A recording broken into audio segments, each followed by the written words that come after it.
The cargo ship Horizon was not supposed to crash. It was a simple job: pick up supplies from Station Delta 7. Deliver them to Colony, come home, easy money, safe route, nothing could go wrong. But space does not care about plans. Sat in the captain's chair when the first alarm screamed. Red lights filled the bridge. The ship shook hard. He grabbed the armrests and looked at the screens. Something had hit them, something big. "What was that?" he shouted. The pilot was already working. Her fingers moved fast over the controls.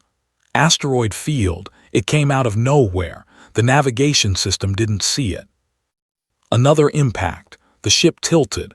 Heard metal breaking somewhere deep in the vessel. This was bad. This was very bad. "Can we get out?" he asked. "I'm trying," said. Her face was pale. Sweat ran down her forehead.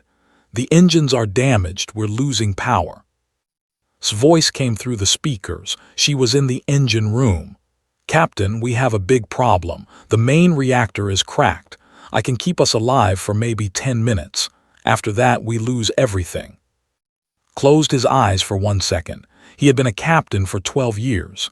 He had faced storms, pirates, and broken equipment. But this was different. This was the end of the road. "Find us a place to land," he told. "Anything, a moon, a planet, anything with solid ground." Searched, the seconds felt like hours. Then she pointed at the screen. "There, 9, it's a small planet. Nobody lives there, but it has air we can breathe. Take us down." The Horizon fell toward 9 like a wounded bird, ran through the ship, gathering his crew. The medic was already helping injured workers. His hands were covered in blood, but his eyes were calm. That was always calm, even when the world was ending. The botanist was saving his plants. He carried boxes of seeds and samples, wanted to tell him to leave them, but he knew would not listen. Those plants were his children. "Everyone to the escape pods," ordered. But there were no escape pods. The asteroid had destroyed that part of the ship. They would land with the Horizon or not at all. Did her best. She fought the controls with everything she had. The planet grew larger in the windows, could see green forests and blue lakes. It looked beautiful. It looked peaceful. He hoped it was not a trick. "Hold on to something," screamed. The crash was violent. The ship hit the ground and broke apart. Trees exploded around them. Metal screamed. Glass shattered, flew from his seat and hit the wall. Pain filled his body. Then everything went black. When opened his eyes, he saw a purple sky. He was lying on soft grass. His head hurt. His arm was bleeding, but he was alive. He sat up slowly and looked around. The Horizon was gone. Well, not gone. It was everywhere. Pieces of the ship covered the ground for hundreds of meters. Fires burned in some places. Smoke rose into the strange sky. "Hello," called out. His voice was weak. "Is anyone alive?" "Over here." It was. She was trapped under a piece of metal, ran to her and lifted the debris. His muscles screamed, but he did not stop, crawled out. Her leg was hurt, but she could walk. They found next. She was unconscious but breathing. Found them soon after. He had cuts on his face and a broken rib, but he immediately started treating. That was always helping others first. Appeared last. He was covered in dirt and carrying one small box of seeds, just one. He looked at the box and then at. "I saved what I could," he said quietly. 5 people. Out of a crew of 23, only 5 survived. Looked at his small team. The engineer who could fix anything. The pilot who had saved their lives. The medic who never gave up. The botanist who understood plants and life. And himself, the captain who had failed to protect his crew. "What do we do now?" asked. "Walk to the largest piece of the wreckage. The communication room. If the distress beacon still worked, they could call for help. Rescue ships would come. They just had to survive until then." The communication room was destroyed. Wires hung from the ceiling like dead snakes. Screens were cracked and dark. But in the corner, one small device still blinked with a weak light. The emergency beacon. It's damaged, said, looking at it. I can fix it, but it will take time, and even then the signal will be weak, very weak. How long until someone hears us? Asked. Thought carefully. The nearest patrol route is far from here. If the beacon works, maybe 6 months, maybe longer. 6 months, on an unknown planet, with no food, no shelter, and no idea what dangers waited in the forests around them. Woke up that evening. She looked at the purple sky and the 2 moons rising over the trees. Where are we? She whispered. Home, said. For now this is home. That night they slept under the stars. They had no tents, no blankets, just pieces of metal to keep the wind away. Strange sounds came from the forest, howls and clicks and whispers. Something was out there. Many things were out there. Kept watch first. He sat by a small fire and listened to the alien night. His medical bag was almost empty. A few bandages, some pain medicine, not enough for 6 months, not even close. Opened his box of seeds and counted them. 37 different types. Vegetables, fruits, grains. If he could find good soil, if the sunlight was right, if the water was clean, maybe he could grow food. Maybe. Stayed with the beacon. She worked through the night, her fingers connecting wires and replacing parts. She talked to the machine like it was a friend. Come on, she whispered. Work with me, please. Walked the edge of their camp. He studied the trees. They were tall and thin, with silver leaves that glowed softly in the moonlight. Beautiful but strange. Everything here was strange. He thought about his crew, the 18 people who did not survive. Good people. Friends. He would remember their names. He would honor their memory by keeping the survivors alive. At dawn, something moved in the forest. Saw it first. A creature about the size of a large dog with 6 legs and scales that changed color. It watched them from the shadows. Its eyes were yellow and intelligent. Nobody move, said quietly. The creature tilted its head. It made a soft clicking sound. Then it turned and disappeared into the trees. Let out a breath. What was that? Our first neighbor, replied. I have a feeling we will see more of them. He was right. The planet was full of life, and soon the humans would learn that survival here meant more than just staying alive. It meant learning to live with creatures they could not understand. But that was a problem for tomorrow. Today they had survived the crash. Today they were alive. And for now, that was enough. The first week on 9 was about survival, finding water, building shelter, learning what they could eat and what would kill them. The 5 humans worked without rest. There was no time to be tired. There was no time to be scared. Organized everything. He gave each person a job, worked on the beacon and built tools from the wreckage, set up a small medical area and studied the local plants for medicine, tested the soil and started his garden, explored the area around their camp and made maps. But they were not alone. The creatures watched them, always watching. The 6-legged reptiles came first. They were called runners by the humans because they moved so fast. Their scales shifted colors depending on their mood. Blue meant calm. Red meant danger. The runners circled the camp every morning and every evening. They never attacked, but they never left either. They're studying us, said one day. She was sitting on a rock, drawing a map of the nearby river. A runner sat 20 meters away, watching her with yellow eyes.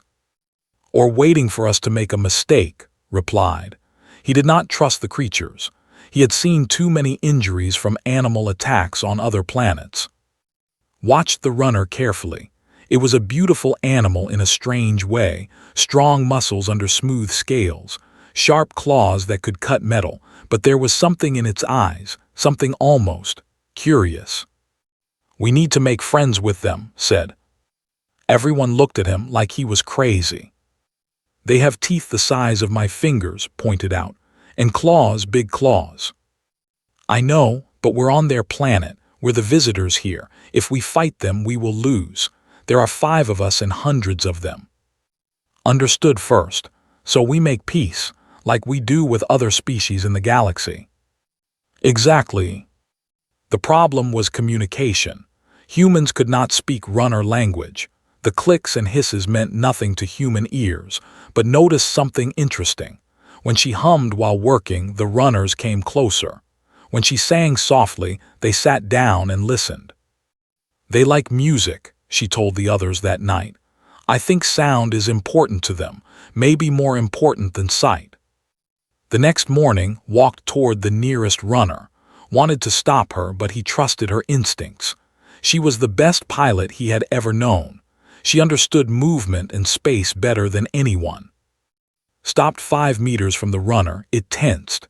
Its scales turned orange, warning color, but did not run. She started to hum, a simple melody, something her mother used to sing. The runner's scales changed again. Orange to yellow, yellow to green, green to blue. It relaxed. It tilted its head and made a soft clicking sound, almost like it was humming back. Took one step closer, then another. The runner did not move. She reached into her pocket and pulled out a piece of dried fruit, one of the emergency rations from the ship. She held it out. The runner sniffed the air. Then slowly it stepped forward and took the fruit from her hand. Its teeth were huge, but it was gentle, like a big dog taking a treat. "Good boy," whispered, "good boy." From that day everything changed, became the animal trainer. She spent hours with the runners, learning their sounds, their movements, their moods. She discovered that each runner had its own personality. Some were brave, some were shy, some were playful. She named the first one, which meant ocean in Korean. His scales were often blue, calm like water, became her shadow. He followed her everywhere. He slept outside her tent at night. He growled at anything that came too close. But the runners were not the only creatures on 9. The winged scavengers came next. They looked like a mix between a bat and a crow, with 4 wings and long beaks. They loved shiny things. Every morning small items disappeared from the camp. Tools, buttons, pieces of metal. Was furious at first. "Those flying rats stole my best wrench," she shouted one day. But had an idea. What if we trade with them? Give them shiny things and maybe they give us something back. It sounded stupid, but they tried it anyway. Left a pile of metal scraps near the forest edge. The next morning the scraps were gone.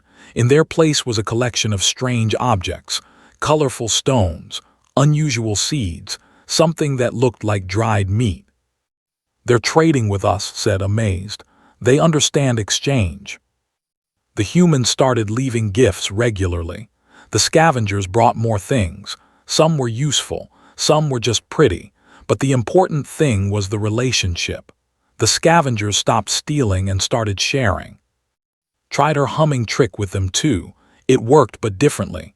The scavengers did not come close like the runners. Instead, they sang back. Their voices were high and beautiful like strange instruments. Learned to sing with them. Together, they made music that echoed through the forest.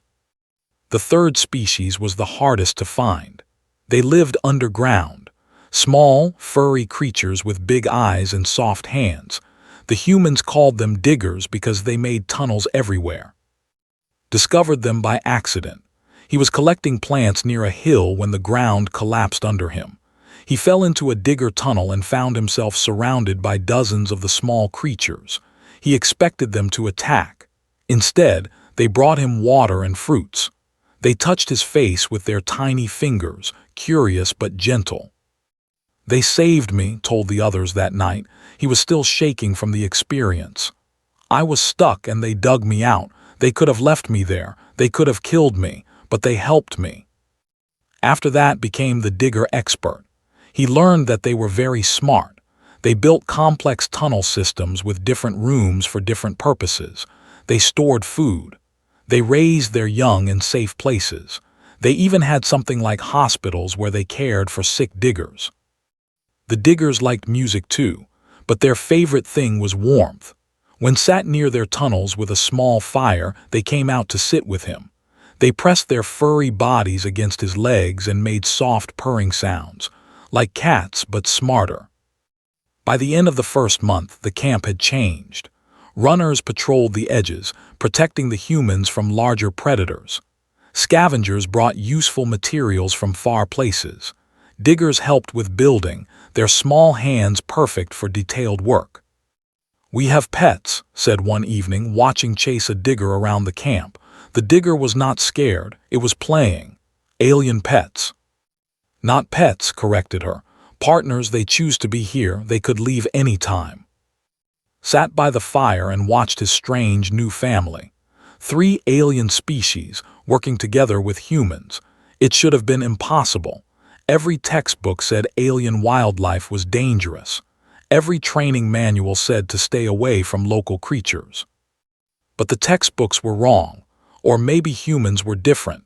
Maybe humans had a gift for making friends, for finding common ground with any species, anywhere in the galaxy. "The beacon is almost ready," announced. "Another week and we can send our signal." "Good," said. "But even when rescue comes, things will be different. We've started something here, something important."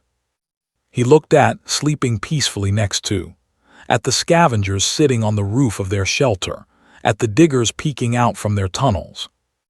"We're not just surviving anymore," said. "We're building." And he was right. The crash was supposed to be the end of their story. Instead, it was just the beginning. The humans of 9 were about to do something no one had ever done before. But that would come later. For now they had water, food, shelter, and friends. They had hope. And on an unknown planet, 6 months from home, hope was the most valuable thing of all. 2 months passed on 9. The emergency camp became something more. It became a home. Finished the beacon in the 5th week. The signal went out into space, weak but steady. Now all they could do was wait, but waiting did not mean sitting still. Waiting meant working. Waiting meant building. Waiting meant living. The first real building was the kitchen. Insisted on it. His garden was growing well and he needed a proper place to prepare food. The alien soil was rich, and the strange sunlight made his plants grow twice as fast as normal. Within weeks, he had vegetables. Within 2 months, he had fruits. "But we need to cook them right," explained. "Some of these plants are safe raw, some need heat, some need to be mixed with other things. I need a kitchen." Built it. She used metal from the ship and wood from the forest. The diggers helped her dig a foundation. The runners carried heavy pieces. Even the scavengers brought materials from far places. Shiny rocks that reflected heat. Strange clay that hardened in the sun. The kitchen was small but perfect. It had a stove made from engine parts, a table made from the captain's chair, shelves made from wall panels. Everything was recycled. Nothing was wasted. Cooked the first real meal that night. Alien vegetables mixed with seeds and herbs. It tasted strange at first, different from anything on Earth or any colony, but it was fresh and warm and made with care. The humans sat around the table and ate together. "This is amazing," said, her mouth full. "What do you call it?" Smiled. "I call it Tuesday Surprise, because I found those purple mushrooms on Tuesday and I was surprised they didn't kill me." Everyone laughed. It was the first real laughter since the crash. The sound echoed through the camp and into the forest, lifted his head and made a curious clicking noise. He did not understand jokes, but he understood happiness. After the kitchen came more buildings. Wanted a proper medical area. Needed a workshop. Built a watchtower so she could study the land and draw better maps. Created a meeting room where they could plan and discuss. But the most important building came from an accident. One day a ship passed overhead. Not a rescue ship. A trading vessel moving between distant colonies. It was far above, just a tiny light in the purple sky, but its communication signals reached the planet's surface. Caught the signals on her equipment. Voices speaking alien languages. Music from 100 different worlds. News about wars and peace and trade and politics. For 1 hour, they were connected to the galaxy again. "We should try to contact them," said. "Maybe they can take us home." But shook his head. "They're too far, they wouldn't hear our signal, And even if they did, stopping here would cost them months of travel. No trader would do that for 5 strangers. The ship passed and silence returned, but something had changed in its mind. An idea was forming, something crazy, something wonderful. What if they had a reason to stop? He said slowly. The others looked at him. What if 9 was on the map? What if travelers knew they could find something here, something valuable? We have nothing valuable, pointed out. Just dirt and plants and weird animals. We have cooking, said half joking. But did not laugh, his eyes were bright. That's it, that's exactly it. Cooking, music, our animals. What if we built a place where travelers could stop, a rest station, a meeting point? You mean like a restaurant? Asked. Better, a cafe, a place where people from different worlds can sit together, drink something warm, eat something good, listen to music, see creatures they've never seen before. The idea was ridiculous. 5 crash survivors on an empty planet opening a business for alien travelers. It made no sense. It could never work. But the more they talked about it, the more excited they became. Traders always need rest stops, said, thinking out loud. The nearest station is 3 days from here. If we could offer food and shelter, ships might come. The scavengers bring resources from all over the planet, added. I've found spices and ingredients I've never seen anywhere, unique flavors, things no other cafe in the galaxy could offer. And the animals, said, her eyes shining. People would come just to see, a tamed 6-legged reptile. That's impossible. Everyone knows that, but we did it. Looked at his crew, his family. They had survived a crash. They had made friends with alien creatures. They had built a home from nothing. Opening a cafe seemed almost easy compared to all that. Let's do it, he said. Let's build something amazing. Construction started the next day. The main building would be large, with space for 20 guests. They chose a location near the river where the view was beautiful and water was easy to get. The diggers helped clear the land. The runners carried materials. The scavengers decorated. Designed the structure. It was part spaceship, part forest, metal walls and wooden beams, glass windows that made from melted sand, a roof that opened to show the 2 moons at night. The kitchen expanded, experimented constantly, creating new dishes every day. He used local ingredients mixed with emergency supplies from the ship, sweet drinks made from river flowers, bread made from ground seeds, soup that changed color when you stirred it. Everything was unique. Everything was delicious. Trained the animals for guests. Learned to sit calmly while strangers touched his scales. The scavengers learned to bring small gifts to visitors. The diggers built viewing tunnels where people could watch them work without disturbing them. Created a relaxation area. He studied the local plants for calming effects and found several that helped with stress and pain. He made teas and oils that soothed tired travelers. His medical knowledge became a service, offering health checks and treatments. By month 4, the building was finished. It stood proudly among the silver trees, its lights glowing in the evening darkness. A sign hung above the door, carved from a piece of the ship's hull. VLKA brew rest, food, friends. It's beautiful, whispered. And it was. Against all logic, against all probability, 5 stranded humans had built a cafe on an alien planet. They had taken disaster and turned it into opportunity. They had taken nothing and made something wonderful. But there was one problem, a big problem.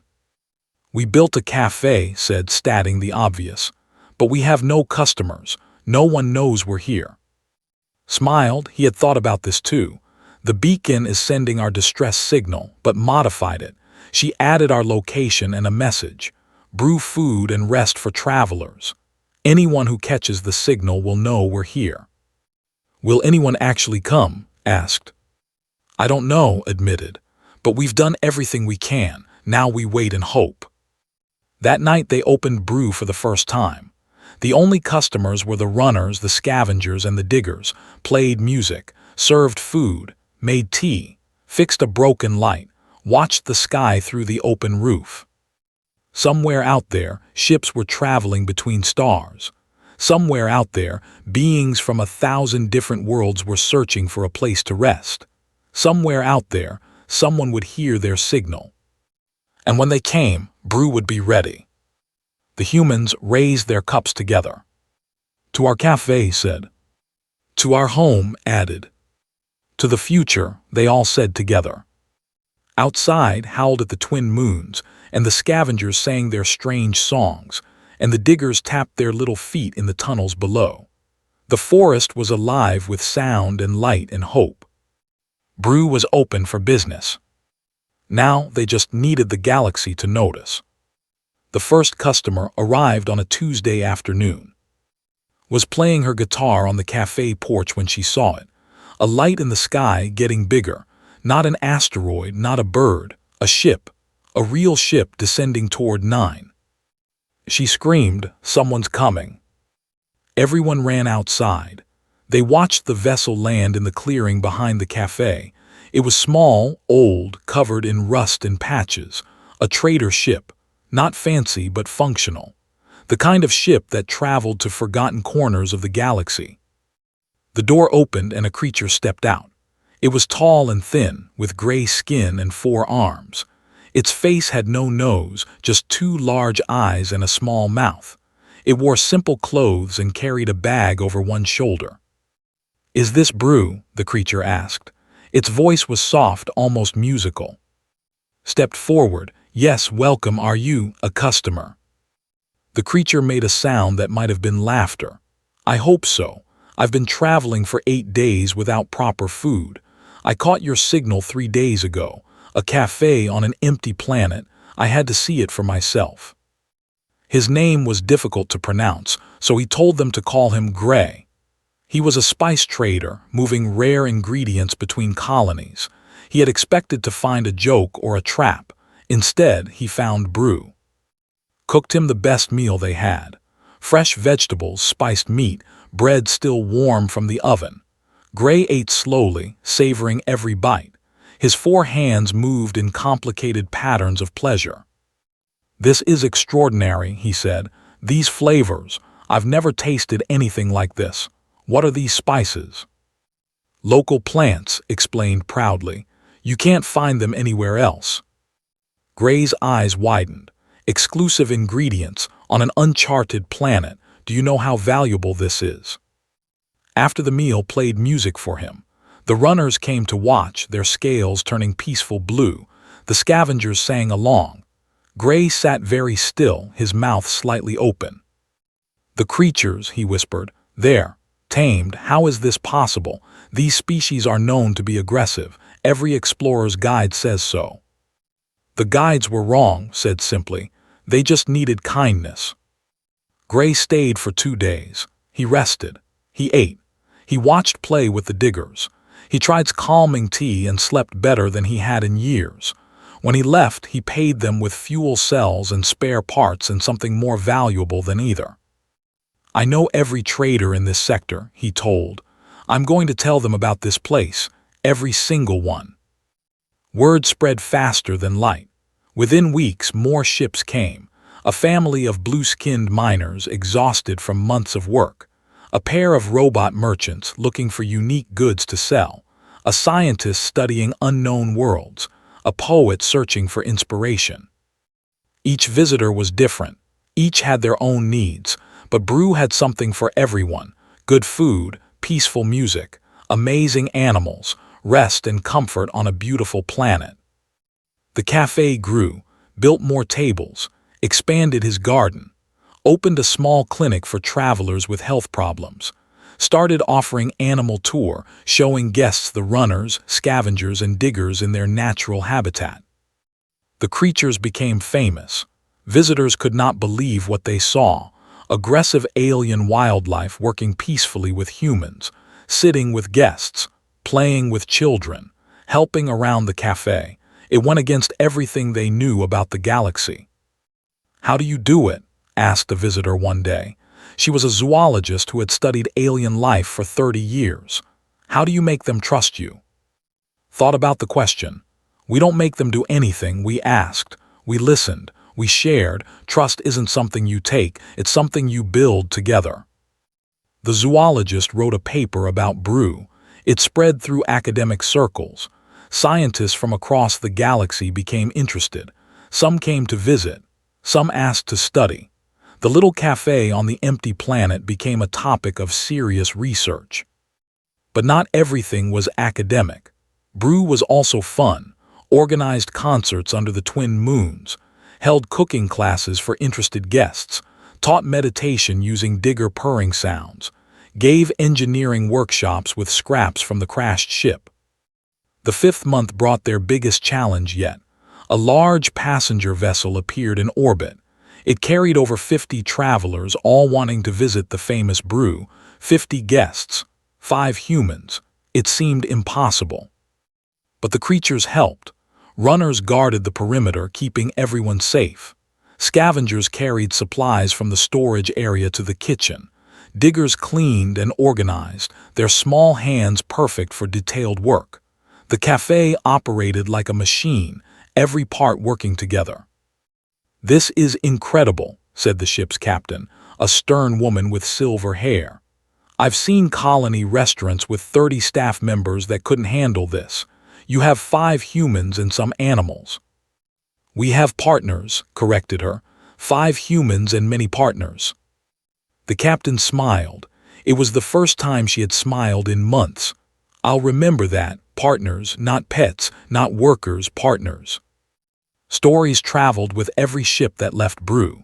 Stories about the human castaways who had built something amazing. Stories about the alien creatures who had chosen friendship over fear. Stories about a cafe where anyone was welcome, no matter what species, no matter what world. Trade routes changed. Ships that used to avoid this sector now included 9 in their plans. Some came for the food. Some came for the animals. Some came just to see if the stories were true. All of them left satisfied. By the end of the 5th month, Brew had hosted visitors from 17 different species. They had served over 200 meals. They had treated 30 medical cases in its clinic. They had sold dozens of recordings of music and unique spice blends. "We're actually making money," said one evening, counting their earnings. "Fuel, parts, rare materials, digital credits. We're a real business." Looked around the busy cafe. Aliens of all shapes sat at tables, enjoying food and conversation. Wandered between guests, letting them pet his scales. The scavengers performed their evening song while travelers recorded videos. A family of small, furry beings played with the diggers in the viewing area. "We're more than a business," he said. "We're a community." Joined him on the porch. The twin moons were rising, painting everything in silver light. The forest hummed with life, and the cafe glowed with warmth. "Rescue should be coming soon," she said. "The 6th month is almost here." Nodded. He had almost forgotten about rescue, about going home, about leaving this place. "What happens when they come?" asked. "Do we leave? Do we close Brew?" Watched a young alien child chase a digger around the garden. The child was laughing. The digger was playing. Both were happy. "I don't know," he admitted. "I thought I wanted to go home, but this feels like home now." Leaned against his shoulder. "Me too." Inside the cafe, was teaching a recipe to a group of interested merchants. Was treating a traveler's headache with his special tea. Was explaining how she had built their heating system from crashed ship parts. Outside howled at the moons, and 100 voices joined him. Guests and animals and humans, all together on a strange planet, all connected by something simple and powerful. They had come here by accident. They had survived by working together. They had built something wonderful by opening their hearts. And now rescue was coming. But Brew was not finished, not even close. The best was still to come. Admiral stood on the bridge of the rescue cruiser Morning Star and looked at the planet below. 9. An empty world on the edge of known space. 6 months ago, a distress signal had come from this place. The cargo ship Horizon had crashed here with 23 souls aboard. "Prepare the landing party," she ordered. "Medical teams, body recovery units, and counselors. Whatever we find down there won't be pleasant." Her second officer hesitated. "Admiral, there have been some unusual reports about this location." "Unusual how?" "Ships have been stopping here, traders mostly. They report some kind of establishment, a cafe." Admiral frowned. "A cafe on an uninhabited planet after a catastrophic crash? That's impossible." "I know, Admiral, but the reports are consistent. Over 50 different sources." The Admiral shook her head. "Survivors went crazy sometimes. The stress of isolation did strange things to the human mind. Perhaps these poor people had lost their sanity and built something imaginary to cope. Perhaps the traders had found a way to profit from the tragedy. Whatever we find, we'll handle it. Take us down." The morning star descended through the purple clouds of 9. Admiral watched the surface approach on her screen. She expected to see wreckage, burned metal, signs of disaster. Instead, she saw lights, a clearing in the silver forest filled with buildings, ships parked in neat rows, movement everywhere, life everywhere. "What in the name of?" she whispered. The cruiser landed in the largest open area. Admiral stepped out first, followed by her team. They wore full tactical gear, prepared for anything. They carried medical equipment and weapons and recording devices. They were not prepared for what they found. A man walked toward them. He was middle-aged, with tired eyes but a warm smile. His clothes were a mix of ship uniform and handmade fabric. Behind him, a six-legged reptile the size of a wolf walked calmly at his side. "Admiral," the man said, extending his hand. "Welcome to Brew. I'm Captain, formerly of the cargo ship Horizon. We've been expecting you." Admiral stared at him, then at the creature, then at the buildings behind him where lights glowed and sounds of conversation drifted out. She could smell food cooking. Real food. Good food. "Captain," she said slowly, "the records show the Horizon crashed here 6 months ago, with 23 crew members." Smile faded slightly. 18 didn't survive the crash. We buried them with honor. Their names are carved on a memorial by the river, but 5 of us made it, and we've been busy. The Admiral's team spread out to investigate. What they found was beyond belief. A fully functioning cafe, serving alien travelers from across the sector. A garden full of Earth and alien plants, growing together in perfect harmony. A medical clinic with equipment made from crashed ship parts. A workshop producing tools and devices. An animal sanctuary where 3 different species lived peacefully with humans. Lieutenant Park ran up to the Admiral, his face pale. "Admiral, you need to see this. There are customers inside, real customers, paying customers, from at least a dozen different species." "Show me." They entered Brew. The interior was warm and welcoming, tables filled with beings of all shapes and sizes. A young woman played guitar in the corner, accompanied by the strange singing of winged creatures. A man in the kitchen prepared dishes that smelled incredible. Another man poured drinks and checked on guests. A woman repaired a device at a workbench while small, furry creatures helped her hold tools. Every head turned toward the Admiral and her team. The military uniform stood out against the casual atmosphere. For a moment, everything was quiet. Then spoke. "Everyone, please continue enjoying your meals. The rescue team is here, but Brew is still open. Business as usual." Conversation resumed. The guitar playing continued. The creatures relaxed. Life went on. Admiral found a table and sat down heavily. Her mind could not process what she was seeing. 5 crash survivors, 6 months of isolation. They should have been dead, or mad, or barely surviving. Instead, they had built this. Sat across from her. The 6-legged reptile lay down at his feet with a contented sigh. "How?" the Admiral asked. It was the only word she could manage. Smiled. "Humans are adaptable, Admiral. It's what we do. When the galaxy throws us into impossible situations, we find ways to make them possible. But the creatures, every report says they're dangerous, aggressive, impossible to approach. The reports were written by people who came with weapons and fear. We came with food and music and patience. We didn't try to conquer. We tried to connect. The woman with the guitar joined them, lifted his head to greet her, his scales turning bright blue with pleasure. Was the first, she explained. He was watching us, studying us. I started humming and he responded. That's all it took, a song, a moment of trust. Everything else grew from there. The Admiral looked at the creature, a beast that should have been a threat, lying peacefully like a family pet. No, not a pet. The way it looked at, the intelligence in its eyes, a partner. The Galactic Council will want to study this, Admiral said. They'll send scientists, military experts, politicians. Everyone will want to know how you did this. Nodded. They're welcome to visit, but Brew has rules. Everyone who comes here must treat the creatures with respect.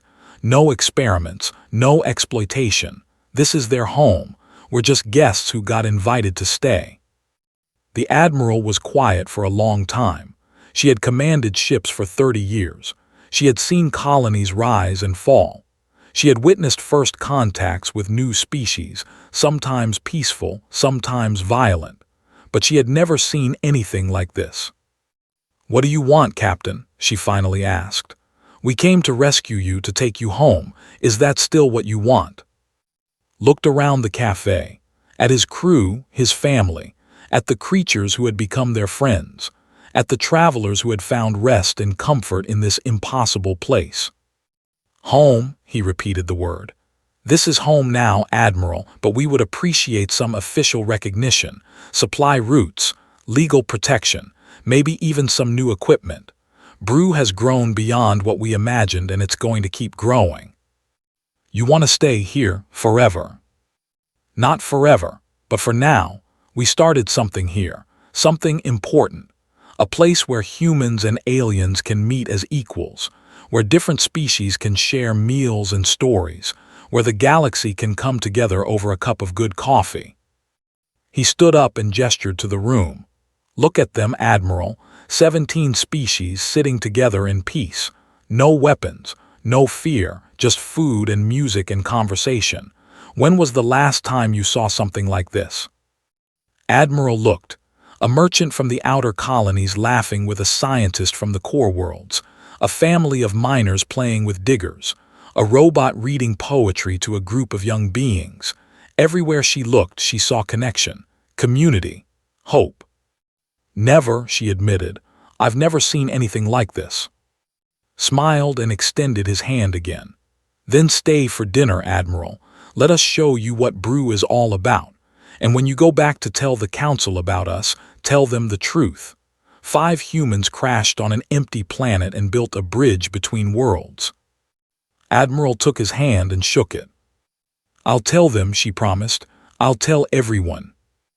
That night, the rescue team ate the best meal of their lives. They listened to music that mixed human songs with alien harmonies. They met creatures that textbooks said were impossible to tame. They saw humans working side by side with beings from across the galaxy. And when they left, they did not take the survivors with them. Instead, they left supplies and equipment and promises of support. Brew would become official, recognized, protected.